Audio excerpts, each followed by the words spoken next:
To introduce our fourth speaker for the day, we now request Mr. Kumar Subbaiah, Managing Partner, Nida Engineers, to introduce Mr. G. Shaktivel, Founder and Chairman of Sri Sai Automation, to our audience. Good evening, everyone.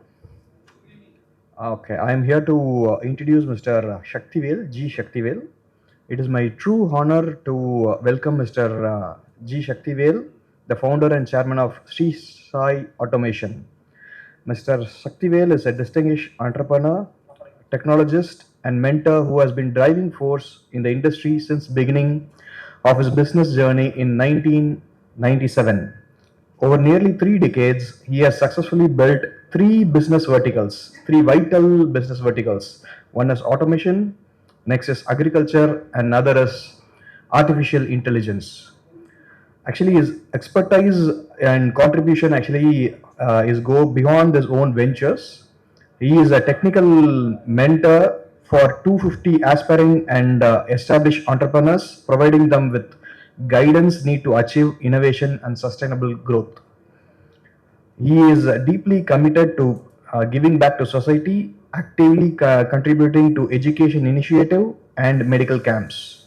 His career and leadership continues to serve as an inspiration for young minds and the next generation of industry leaders. Please join me in extending a warm welcome to Mr. Shaktivel. Next, நம்ம வந்து ஒரு 25 minutes எடுத்துக்கலாம். Time set பண்ணிடுறேன். So I am not going to take much time. So Thiruvalluvar வந்து ஒரு விஷயத்த சொல்லியிருக்கார்.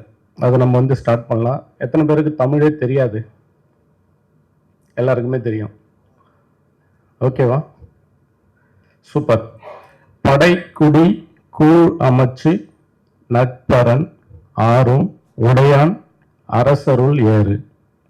இது வந்து திருவள்ளுவர் சொல்லியிருக்கிற குறள், ஆல்மோஸ்ட் 2000 years ago. ஸோ இப்போ இந்த திருக்குறளுடைய மீனிங்ஸ் வந்து ரொம்ப டீட்டெயிலாக போகிறதுக்கு முன்னாடி எண்ட் ஆஃப் த செஷன்ஸ் வந்து நீங்கள் அதை என்ன சொல்ல வந்தேன் அப்படின்றத நீங்கள் பார்த்து தெரிஞ்சுக்கலாம். ஓகே, யாரெல்லாம் வந்து ஒரு மோர் தென் 20 years நம்ம பிஸ்னஸை ரன் பண்ணுறோம்? மோர் தென் 20 years. 10 years? சூப்பர். ஆல்மோஸ்ட் வந்து 60 to 70% பீப்புள் வந்து மோர் தென் 10 years பிஸ்னஸ் ரன் பண்ணுறோம். யாருக்கெல்லாம் ஓடி இல்லை? 2 பேர் கை தூக்குறீங்க. ஸோ நம்ம பிஸ்னஸ் ரன் பண்ணுறதுக்கு டு ஏர்ன் மணி, சொசைட்டிக்கு வந்து மணி சர்க்குலேஷன் ஆகுது, அதான் டெவலப்மெண்ட் ஆகிட்டே இருக்குது. ஒரு எம்ப்ளாயாக வரக்கூடியவங்க வந்து வீடு காரு எல்லாம் வாங்கி டெவலப்மெண்ட் ஆகணும். ஸோ அதே மாதிரி அந்த என்டர்பிரினர்ஸ் வந்து எப்படி டெவலப் ஆகிருக்கணும். ஒய் வந்து பிஸ்னஸ் வந்து சர்வைவல் மோட்லேயே போய்கிட்டு இருக்கு. ஈவன் பிரேக் ஈவன் ஆகலை, சர்ப்ளஸ் மோடுக்கு போகலை. எதனாலன்னு நினைக்கிறீங்க? ஒரு 2-3 இஷ்யூஸ் வந்து நம்ம பேசலாம் இந்த ஸ்லைடில் வந்து. ஏன்னா எனக்கு கொடுத்துருக்கிற டாபிக் வந்து லோ காஸ்ட் ஆட்டோமேஷன்ஸ். அதனால வந்து ரொம்ப டூ டெக்னிக்கலாக பேசாமல் ரொம்ப சிம்பிளாக ஒரு மேனுஃபேக்சரிங் இண்டஸ்ட்ரீஸில் இருக்கக்கூடிய சேலஞ்சஸ் என்ன இருக்குது, அதுக்கு என்ன சொல்யூஷன் கொடுக்கறது மூலிமா நம்மளால இம்பேக்ட் பண்ண முடியும் அப்படின்றத ப்ராஃபிட்டபுளாக கொண்டு வர முடியுன்றதை மட்டும் சொல்லலாம். இன்னைக்கு இருக்கிற இண்டஸ்ட்ரியல் வந்து பார்த்தீங்கன்னா மேஜராக வந்து ஸ்கில் மேன் பவர் டிபெண்டன்சி அதிகமாக இருக்குது. நம்ம அதை வந்து ஃபஸ்ட்டு டீஸ்கில்லிங் பண்ணணும். இது வந்து ஃபஸ்ட்டு.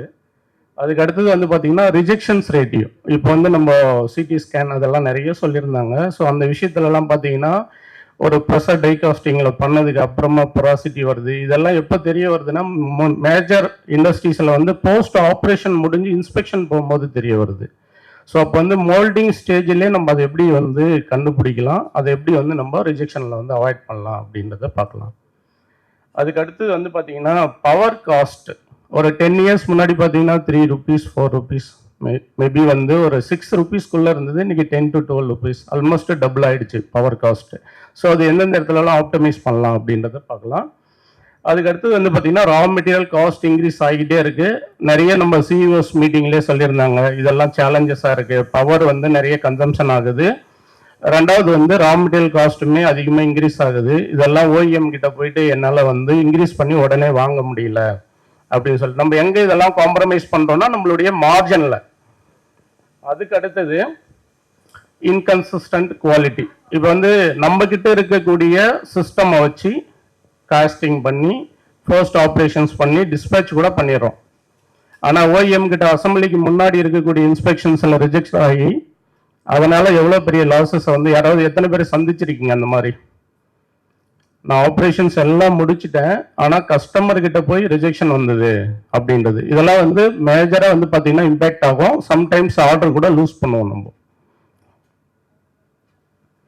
இதில் வந்து பார்த்தீங்கன்னா நம்மளுடைய ஆப்ஜெக்டிவ்ஸ், இதில் வரக்கூடிய நெக்ஸ்ட் 3 யூஸ் கேசஸ் வந்து பார்த்தீங்கன்னா என்னென்னலாம் வந்து பேச போகிறோம் அப்படின்னு பார்த்தீங்கன்னா, ஒன்று வந்து reduce labour dependency and improve quality, increase productivity.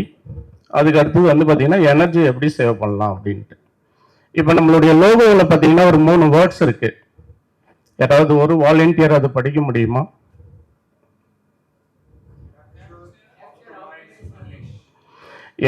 இதை நம்ம வந்து முன்னோர்கள் வந்து நிறைய சொல்லியிருப்பாங்க, ஆற்றுல போட்டாலும் அளந்து போடணும். ஸோ எந்த ஒரு கம்பெனியில் மெஷர்மெண்ட் இல்லையோ, டேட்டாஸ் லாகின்ல இல்லையோ, டிசிஷன் வந்து எமோஷ்னலாவோ ஆப்ரேட்டரை பேஸ் பண்ணியோ நீங்கள் எடுக்கிற டிசிஷன் அத்தனையுமே வந்து பார்த்தீங்கன்னா சொல்யூஷனை கொண்டு வராது. ஸோ அதனால ட்ரூ டேட்டா மெஷின் வந்து நமக்கு கம்யூனிகேட் பண்ணணும். அப்போ வந்து data collect from the machines. நம்ம வந்து 97 இருந்து எல்என்டி டிமேக்கு இது வரைக்கும் கிட்டத்தட்ட 3000 ப்ராஜெக்ட்ஸ் கம்ப்ளீட் பண்ணியிருக்கோம். அந்த கம்பெனி 3 மேனேஜ்மெண்ட் மாறி இருக்கு. எல்என்டி டிமேக், டோஷிபா, இப்போ Shibaura. Still we continue the business.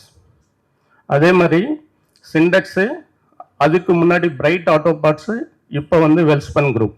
இந்த மாதிரி நிறைய கம்பெனிஸ் இருக்கு.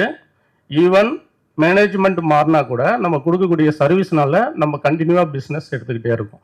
ஸோ இந்த மாதிரி வந்து யூஸ் கேசஸில் வந்து இப்போ நம்ம நெக்ஸ்ட் பார்க்கலாம். ரியல் டைம் டேட்டா இல்லாததுனால தான் மேனுஃபேக்சரிங் இண்டஸ்ட்ரீஸை வந்து நீங்கள் ப்ராஃபிட்டபுளாக கொண்டு போக முடியல. ரெண்டாவது வந்து ஆப்ரேட்டர் பேஸ்டு டிசிஷன் எடுக்கிறதுனால, இது வந்து செகண்ட் மேஜர் ப்ராப்ளம் மேனுஃபேக்சரிங் இண்டஸ்ட்ரீஸில். அது இல்லாமல் நிறைய ஹைடன் காசஸ் இருக்கு. அது எங்கெங்கெல்லாம் நம்ம கட் ஷார்ட் பண்ண முடியும் அப்படின்றத பார்க்கலாம். இது வந்து என்ன அப்படின்னா, எக்ஸிஸ்டிங் இருக்கக்கூடிய கன்வென்ஷனல் மிஷின்ஸ் எங்கெல்லாம் வந்து லேட்டஸ்ட் டெக்னாலஜிக்கு கம்யூனிகேஷன் பண்ணி டேட்டா எடுக்க முடியாதோ அந்த மாதிரி இடத்துல டைரக்டாக வந்து ஐஓடி பேஸில் டேட்டா கலெக்ட் பண்ண முடியாது. அப்போ மெஷர் பண்ணணும் அப்படின்னா ரெடிமேடாக ஒரு பிஎல்சி போட்டு, அதுக்கப்புறம் அதுலேருந்து ஒரு கேட்வே கம்யூனிகேஷன் மாடியூல் போட்டு டேட்டா வந்து கிளவுடுக்கு புஷ் பண்ணி அங்கேருந்து டேஷ்போர்ட் எடுத்து டிசிஷன் மேக்கருக்கு வந்து இன்னைக்கு எவ்வளோ ரா மெட்டீரியல் வந்து கன்வர்ஷன் ஆகிருக்கு, காஸ்ட் பர் காம்பனன்ட் இவ்வளோ பெரிய டாபிக்ஸ் பண்ணுறதுக்கு வந்து நிறைய காஸ்ட் ஆகுது. பட் நமக்கு வந்து சொல்லியிருக்கிறது வந்து லோ காஸ்ட்டில் எப்படி பண்ணலாம் அப்படின்னு. ஸோ அப்போ வந்து ஒரு சின்னதாக ஒரு 2 மிஷின் இருக்கக்கூடிய ஒரு கம்பெனி, அவங்களுக்கு வந்து மேக்சிமமாக வந்து ஒரு 8 டேட்டா இருந்தால் போதும் அப்படின்னு சொல்கிறவங்களுக்கு ஜென்ரலாக வந்து நம்ம என்ன பண்ணுறோம்னா, நம்மளுடைய ஓன் மாடியூலே இருக்குது, ஐஓடி மாடியூல்ஸ். இந்த மாடியூலில் வந்து டைரெக்டாக நீங்கள் வந்து டிஜிட்டல் இன்புட் அவுட்புட் வந்து 8 வரைக்கும் கனெக்ட் பண்ணிக்கலாம். அனலாக் இன்புட் அவுட்புட் வந்து 4x4 வந்து கனெக்ட் பண்ணிக்கலாம். இந்த ஒரு மெஷினும் 2 மிஷின் வரைக்கும் மேக்ஸிமம் கண்ட்ரோல் பண்ண முடியும். மானிட்டரும் பண்ணலாம், கண்ட்ரோலும் பண்ணலாம். இதனுடைய காஸ்ட் வந்து அப்ராக்சிமேட்டாக வந்து ஒரு 16,000 rupees வந்து வருது ஒரு மிஷினில் இம்ப்ளிமெண்ட் பண்ணுறதுக்கு. எடுத்த உடனே நான் வந்து டிஜிட்டல் டிரான்ஸ்ஃபர்மேஷன் போயிடுறேன், நிறைய லேக்ஸ் கணக்கில் போடணும், இதெல்லாம் தேவையில்லை. கேஎஃப்சி எத்தனை பேர் பார்த்துருக்கீங்க? கேஎஃப்சியில் எத்தனை பேர் சாப்பிட்டுருக்கீங்க? அக்ராஸ் சென்னையில் கிட்டத்தட்ட 70 ஸ்டோர் ஆட்டோமேஷன் பண்ணியிருக்கோம். மோர் தென் 73% எனர்ஜி மட்டும் சேவ் பண்ணியிருக்கோம். ஸோ இந்த மாதிரி ஒரு சின்ன சின்ன விஷயந்தான் வந்து நம்ம பார்க்க வேண்டியதே இருக்குது. மேனுஃபேக்சரிங் இண்டஸ்ட்ரீஸில் வந்து நம்ம நிறைய டெக்னாலஜி, நிறைய அடாப்டபிலிட்டி அந்த மாதிரி எவ்வளோ பண்ணாலுமே சின்ன சின்ன விஷயத்த நம்ம பண்ணுறது மூலயமா, ஸோ இப்போ இந்த மாடியூல் வந்து நம்ம போடுறது மூலிமா மெஷினுடைய டேட்டாவை டேஷ்போர்டு கிரியேட் பண்ணி யூசர் நேம் பாஸ்வேர்ட் பேஸில் நம்ம வந்து உங்களுக்கு ஒரு யூஆர்எல்ல கொடுத்துருவோம்.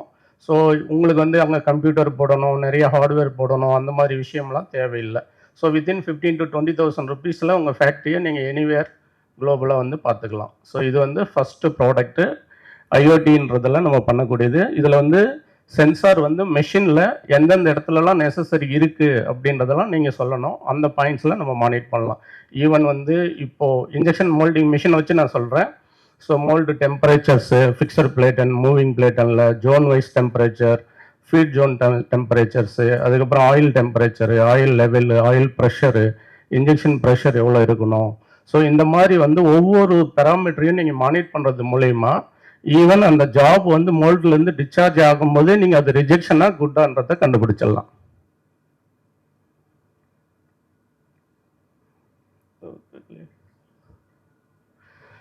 ஸோ இப்போ இந்த இடத்துல பார்த்தீங்கன்னா இது வந்து இப்போ நமக்கு வந்து ஃபிக்ஸட் பிளேட்டன், இங்கே வந்து மூவிங் பிளேட்டன் இருக்குது, இங்கே எஜெக்டர் ராட் இருக்குது. இந்த மாதிரி வந்து ஃபார்மிங் ஆகக்கூடியதில் ஜோன் வைஸ் நீங்கள் உங்களுக்கு எங்கெங்கெல்லாம் தேவையோ அந்த மாதிரி ப்ளஸ் வந்து இங்கே நம்ம செட் வேல்யூ பண்ணிட்டோம்னா இன்ஜெக்ஷன் ப்ரெஷர்ஸு, அதே மாதிரி வந்து மெல்டிங் குஷனு, இதெல்லாம் எந்தெந்த இடத்துல எவ்வளோ இருக்கணும் அப்படின்ற பேராமீட்டருக்கு பவுண்டரி லெவலில் மாறுச்சுன்னா இம்மிடியேட்டாக you will get alert. So இப்போ ப்ரொடக்ஷன் ஃபுல்லாக ஓட்டி வச்சுட்டு அதுக்கப்புறம் செக் பண்ணும்போது ரிஜெக்ஷன் சொன்னால் இன்றைக்கி என்டையர் ப்ரொடக்ஷன் லாஸ் ஆகிடும்.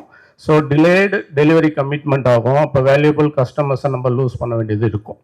ஸோ இது எல்லாமே நம்ம பிஃபோராக வந்து அவாய்ட் பண்ணிடலாம். ஜென்ரலாக நம்ம சொல்லுவோம் இல்லையா, prevention is better then cure அப்படின்ட்டு. எல்லாமே முடிஞ்சதுக்கு அப்புறமா நம்ம வந்து அதுக்கு ரியாக்ட் பண்ணுறதுக்கு பதில் முன்னாடியே மானிட்டர் பண்ணோம்னா அட்லீஸ்ட் நம்ம ப்ரொடக்ஷனில் வந்து கரெக்டிவ் ஆக்ஷன்ஸ் என்னன்றதை பார்க்கலாம்.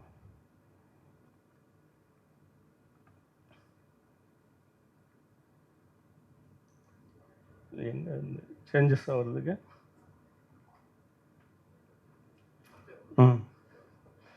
ஸோ இந்த மாதிரி வந்து நீங்கள் சைக்கிள் டைம் எல்லாத்தையும் மானிட்டர் பண்ணுறது மூலிமா அட்லீஸ்ட் வந்து ஒரு 10 to 20% வந்து ரிஜெக்ஷன்ஸை வந்து நீங்கள் ரிடக்ஷன் பண்ணலாம். பெட்டர் சைக்கிள் உங்களுடைய மிஷினுடைய ஓஇன்னு நம்ம சொல்லுவோம், ஒரிஜினல் எக்யூப்மெண்ட் எஃபிஷியன்சி. ஸோ அதை வந்து உங்களால் பெட்டராக யூட்டிலைஸ் பண்ண முடியும். அட்லீஸ்ட் வந்து ஒரு up to 75 to 80%. General norms வந்து ஒரு 65 to 70% வந்தாலே போதும்னு இப்போ நம்ம காம்ப்ரமைஸ் ஆகி ஓடிட்டு இருக்கோம். Almost 20 to 30% of the machines வந்து ஐடியலாக தான் இருக்குது without schedule. Because unexpected break down வரும், கஸ்டமரை நம்ம மீட் அவுட் பண்ணோம் அப்படின்றதுனால. அதுக்கடுத்தது வந்து பார்த்தீங்கன்னா லெஸ் ஆப்ரேட்டர் டிபெண்டன்சி. இதில் வந்து ஒரு ஆப்ரேட்டர் வந்தால் மார்னிங் வந்தால் அன்னைக்கே அவர் வந்து ஓட்ட தெரியணும். நம்ம சும்மா ஒரு 3 மாதம் ட்ரைனிங் கொடுக்குறேன் அதுக்கப்புறமா ஆப்ரேட் பண்ணு, இந்த மாதிரி விஷயம்லாம் பண்ண முடியாது இன்றைக்கி இருக்கக்கூடிய மேன் பவர் காஸ்ட்டில்.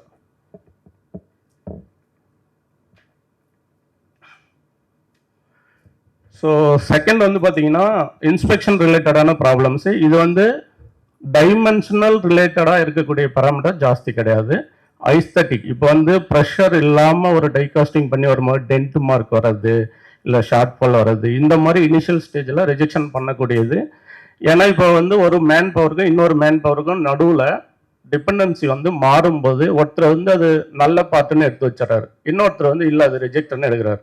ஸோ அப்போ அதை வந்து நம்ம ரூல் எழுதி கேமராஸை வச்சு எப்படி பண்ணலாம் அப்படின்றது. அதுக்கப்புறம் வந்து பார்த்தீங்கன்னா இன்கன்சிஸ்டன்ட் இன்ஸ்பெக்ஷன்ஸ். இப்போ சார் பேசும்போது சொல்லியிருந்தார் இல்லையா, மேனேஜர் திடீர்னு திட்டா அந்த ஆப்ரேட்டர் என்ன பண்ணுவாங்க, குட் பார்ட்டை வந்து பேட்லேயும் பேடை எடுத்து குட்லேயும் கூட வச்சுடுவாங்க. ஸோ இந்த மாதிரிலாம் நடக்கிறத நடக்காமல் பார்த்துக்கலாம். மேபி வந்து மார்னிங் வரும்போது கரெக்டாக பண்ணவங்க ஒரு 6 hours ஒர்க்கிங்க்கு அப்புறம் கூட வந்து மேன் பவர் டயர்ட் ஆகும்போது சம்டைம்ஸ் வந்து இது வந்து ஹேப்பன்ஸ். ஸோ அதனால் அதெல்லாம் நம்ம அவாய்ட் பண்ணுறதுக்கு பிஜிஜி அப்படின்னு சொல்லிட்டு ஒரு automation consult company US based. So அவங்க கூட நம்ம ஒர்க் பண்ணி பஜாஜ் ஆட்டோவுக்கு வந்து இந்த இன்ஸ்பெக்ஷன் எக்யூப்மெண்ட் வந்து நம்ம ஓனாக டிசைன் பண்ணி கொடுத்துருக்கோம். இதில் வந்து பார்த்தீங்கன்னா டோட்டலாக 6 axis. இதில் இது வந்து ரோட்டரி டேபிள், ஜாப் வந்து 360 degree வந்து ரொட்டேட் ஆகும். இங்கே வந்து கேமரா ஃபிக்ஸ் பண்ணிவிட்டு இந்த ஆக்சல் வந்து ரொட்டேட்டும் ஆகும், ப்ளஸ் இங்கே டில்ட்டும் ஆகும். இங்கே 2 axis இருக்குது. மேலே வந்து பார்த்தீங்கன்னா எக்ஸு ஒய் இசட் 3 axis இருக்குது. Total 6 axis inspection. இதில் வந்து பார்த்தீங்கன்னா நீங்கள் ஹைஸ்தட்டிக் லுக்கை செக் பண்ண முடியும். 3Dயில் வந்து வரக்கூடிய காம்பனண்ட்டில் இருக்கிற டேமேஜ், ஃப்ளஷ் அவுட்ஸ் இந்த மாதிரி இருக்கிறதெல்லாம் செக் பண்ணலாம். ப்ளஸ் மோர் தென் ஒரு 25 மைக்ரான் அக்யூரேசி இருந்தால் எனக்கு போதும் இன்ஸ்பெக்ஷனுக்கு அப்படின்ற மாதிரி இருக்கக்கூடிய காம்பனண்ட்ஸ்லாம் நீங்கள் இதில் செக் பண்ணிக்கலாம். இந்த மெஷின்ஸ் வந்து நம்ம 5.5 lakh rupeesக்கே பண்ணி கொடுத்துருந்தோம், except camera and industrial PC. So கேமராவும் இண்டஸ்ட்ரியல் பிசியும் அக்யூரேசி வந்து எவ்வளோக்கு எவ்வளோ உங்களுக்கு தேவைப்படுதோ, ப்ளஸ் வந்து சைக்கிள் டைம், ஒரு காம்பனண்ட் உள்ளே வச்சு எடுக்கிறதுக்கான சைக்கிள் டைம் எவ்வளோ உங்களுக்கு தேவைப்படுதோ அதை பேஸ் பண்ணி அதை ரெண்டுடைய காஸ்ட் மட்டும் வேரியபிள்ஸ். ஸோ அப்ராக்சிமேட்டாக 6 lakh rupees வந்து இந்த மெஷின்ஸு ப்ளஸ் வந்து அந்த இண்டஸ்ட்ரியல் பீஸ் அட்வான்டேஜ் யூஸ் பண்ணி ஒரு கேமரா வந்து பேஸ்லர் போட்டோம் அப்படின்னாக்கா 8.5 to 9 lakh rupeesக்கு வந்து இந்த மெஷின்ஸ் வந்து வருது. இதில் வந்து என்ன பண்ணோம் அப்படின்னா நீங்கள் காம்பனண்ட்டை வச்சுட்டு ஸ்டார்ட் பண்ண உடனே மல்டிபிள் பொசிஷனில் கேமரா மூவ் ஆகிட்டு எல்லா டைமென்ஷன்ஸையும் ஃபோட்டோ எடுத்துட்டு கன்சால்டேட் பண்ணி ஓகேவா நாட் ஓகேவான்றது மட்டும் கொடுக்கும், ப்ளஸ் டேட்டா லாகின் ஆகும். ஸோ இப்போ அலுமினியம் அலாயில் வந்து இப்போ நம்ம ப்ரெஷர் டை காஸ்டிங் பண்ணிட்டு வந்ததுக்கு அப்புறமா அதில் வரக்கூடிய ஃப்ளாஷ் அவுட்டு, ஸோ இதெல்லாம் வந்து ட்ரிம்பிங் பண்ணுறது வந்து நிறைய பேர் வந்து மேனுவலாக ப்ராசஸ் பண்ணுவாங்க, மேபி கிரைண்டர் வச்சு பண்ணுறது, ஸோ அந்த மாதிரிலாம். அதுக்கு வந்து நீங்கள் செமி ஆட்டோமேட்டிக்காக வந்து இது மெட்ராஸ் இன்ஜினியரிங்க்கு வந்து ஒரு ப்ரெஸ்ஸில் வந்து நம்ம சில ஆட்டோமேஷன்ஸ் பண்ணி கொடுத்துருந்தோம். ஸோ ரெண்டாவது கேண்டி டைப் மிஷின் வந்து சுந்தரம் கிளைட்டனில் வந்து வேற ஒரு வெண்டார் மூலயமா நம்ம வந்து 3 ஆக்சிஸ் ட்ரிம்பிங் மெஷின்ஸ் வந்து சிஎன்சி மூலயமா ரூட்டர் மெத்தடில் பண்ணி கொடுத்துருந்தோம். ஸோ இது எல்லாமே வந்து என்னென்னா, ஒன்று வந்து சேஃப்டி, ரெண்டாவது வந்து பார்த்தீங்கன்னா எந்த ஒரு ப்ராசஸ் இருந்ததுனால கன்சிஸ்டண்ட்டாக வரணும், ரிப்பீட்டடாக வரணும் அப்படின்னா இந்த மாதிரி நீங்கள் வந்து அதில் இருக்கிற ஃப்ளாஷ் அவுட்டை க்ளீன் பண்ணுறதுக்காக வந்து மெஷின்ஸ் யூஸ் பண்ணிக்கலாம். ஒருவேளை உங்களுடைய காம்பனண்ட் வந்து ஆல் த சைடு இருக்குது அப்படின்னா ஏபி ஆக்சிஸ் ரோட்டரி போட்டுட்டு அதில் ரோபோட்டிக் ஹெட்டில் வந்து லைவ் டூல் வச்சுட்டு கூட நம்ம டீபரிங் சொல்யூஷன்ஸ் மாதிரி பண்ணி கொடுக்கலாம். ஸோ இப்போ இந்த 3 எல்லாம் நம்ம பண்ணுறதுனால நமக்கு அடுத்தது என்னென்னலாம் கன்சால்டேட்டடாக பெனிஃபிட் வரும் அப்படின்றதையும் பார்த்துடலாம். இப்போ நம்ம இது எல்லாத்தையும் பண்ணுறது மூலயமா வந்து இண்டஸ்ட்ரீஸில் என்னென்ன மாதிரி பெனிஃபிட்லாம் எடுக்கலாம் அப்படின்னா, ஃபஸ்ட்டு குவாலிட்டி இம்ப்ரூவ் பண்ண முடியும், ரெண்டாவது வந்து பார்த்தீங்கன்னா ப்ரொடக்டிவிட்டியை வந்து இன்க்ரீஸ் பண்ண முடியும், மூணாவது வந்து லேபர் டிபெண்டன்சி, அதுலேயும் ஸ்கில் டிபெண்டன்சியை வந்து நம்ம குறைக்க முடியும், நாலாவது பெனிஃபிட் வந்து பார்த்தீங்கன்னா இது எல்லாத்துக்கும் பை ப்ராடக்ட் மாதிரி எனர்ஜி சேவிங், எங்கெங்கெல்லாம் நம்ம டேட்டாவை எடுக்கிறோமோ, ஸோ இப்போ எனர்ஜி மீட்டர்லேருந்து கம்ப்ரஸர் லைன்லேருந்து எங்கெங்கெல்லாம் மெஷின் ஐடியெல்லாம் சைக்கிள் இல்லாத போது ஹைட்ராலிக் மோட்டர்ஸ் ஓடுது, ஸோ இந்த மாதிரி எல்லாத்தையும் ஆப்டிமைஸ் பண்ணும்போது எனர்ஜி சேவிங்கும் பண்ணலாம். நம்ம வந்து ஸ்டார்ட் பண்ணும்போது வந்து எப்பயுமே வந்து சின்னதாக இந்த மாதிரி ஒரு மிஷின் 2 மிஷினுக்கு பண்ணி பார்த்துட்டு இஃப் யூ ஹேவ் வந்து மோர் மிஷின்ஸு நிறைய ஆட்டோமேஷன்ஸ் பண்ணோம் அப்படின்னா இந்த மாதிரி நீங்கள் ஸ்கேல் அப் பண்ணிக்கலாம். ஸோ எப்பயுமே வந்து பார்த்தீங்கன்னா ஆட்டோமேஷன் வந்து நாட் ஏ அதாவது வந்து எக்ஸ்பென்ஸ் கிடையாது உங்களுக்கு, இட்ஸ் எ இன்வெஸ்ட்மெண்ட். ரெக்கரிங் உங்களுக்கு இன்கம் வந்து மந்த் ஆன் மந்த் வந்து பே பேக் வந்துக்கிட்டே இருக்கும். ஸோ இப்போ வந்து நம்ம இந்த முன்னாடி சொன்னோம் இல்லையா, படை குடி கூடு அமைச்சு நட்பரன் ஆறும் உடையான் அரசருள் ஏறு அப்படின்ட்டு. இது வந்து என்ன அப்படின்னா, ஒரு கம்பெனிக்கு வந்து அவங்களுடைய சிஸ்டம் வந்து ஒரு படை மாதிரி இருக்கணும், ஒரு நாட்டை காப்பந்து பண்ணுறதுக்கு இருக்கிற மாதிரி சிஸ்டம் வந்து ஸ்ட்ராங்காக இருக்கணும். ரெண்டாவது வந்து குடின்றது வந்து அந்த நாட்டை நேசிக்கிற மக்கள் இருக்கணும், ஸோ அதுக்கேற்ற மாதிரி எம்ப்ளாயிஸ் இருக்கணும். கூழ் அமைச்சு அப்படின்னா கூடுன்றது அந்த காலத்தில் செல்வத்தை குறிக்குது. ஸோ நம்ம கம்பெனி ஓடி அந்த மாதிரிலாம் ஃபெசிலிட்டிஸ் எல்லாம் வாங்கி கடனுக்கு வட்டி கட்டாமல், ஸோ நம்ம வந்து பிரேக் த்ரூ ஆகிற மாதிரி ஒரு லாபகரமான பிஸ்னஸை ரன் பண்ணணும். அமைச்சு அப்படின்றது வந்து எம்ப்ளாய்க்கு தேவையான ஃபெசிலிட்டியை வந்து மேனேஜ்மெண்ட்டு செஞ்சு கொடுக்கணும், எல்லோரும் நட்பாக இருக்கணும், கம்பெனியை வந்து நல்ல அரணோடு வந்து வளர்த்தோம் அப்படின்னா வித்தின் அஸ் காம்படிஷன் இருக்கக்கூடாது, காம்ப்ளிமெண்டிங் தான் இருக்கணும். அப்படி இருந்ததுன்னா டெஃபினட்டாக நம்மளால் நல்ல பெட்டர் ப்ரைஸுக்கு வந்து இண்டஸ்ட்ரீஸை வந்து ரன் பண்ண முடியும், எல்லோரும் சந்தோஷமாக வாழ முடியும். இதுதான் வந்து அந்த திருக்குறளுடைய அர்த்தம். Thank you so much for the opportunities. I think 25 மினிட்ஸில் 20 மினிட்ஸ்லேயே முடிச்சிட்டேன். Thank you. I think it was pretty explanatory and very simple to understand for us. So, moving forward, I now request Mr. N. Prabhakaran Sir, Managing Director, Ditech India Private Limited, to felicitate Mr. Saktivel with a traditional Angavastram and a specially curated gift.